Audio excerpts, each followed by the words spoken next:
crimes can also be caused by heightened economic conditions. As people feeling frustrated start venting through aggression, specifically the majority towards the minority. And lastly, and the most interesting one to me in this case, was hate crimes were proportionate to that of the population. So in areas such as Detroit, where the Muslim population is much larger, and even though they are a minority in the national standpoint, in Detroit their minority is pretty much equal to the majority, to the national majority. And their hate crimes are a lot less likely to happen because those in the majority fear backlash from those in the minority because of the population equality of the two, if that makes sense. But in other places where the minority is much, much smaller than the majority, people feel more comfortable committing hate crimes because of backlash not happening.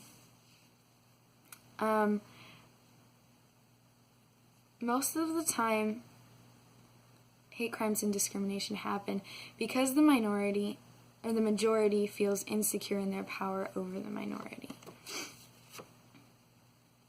In any issues of racism, believing the stereotype is never a good idea because not all Arabs are Muslim and not all Muslims are Arab, and this can be applied to just about any of the racial disagreements we're having these days. But specifically with Muslims, it's very, very rude to just assume that all of them are wanting to commit terrorist acts and coming here from their other countries as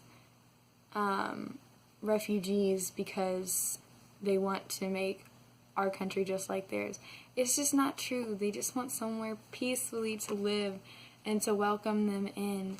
And yeah, you do get a few of the radicals along the way, but I mean, in the grand scheme of things, helping the majority of them is probably better. Discrimination for religion and racial reasoning is not cool.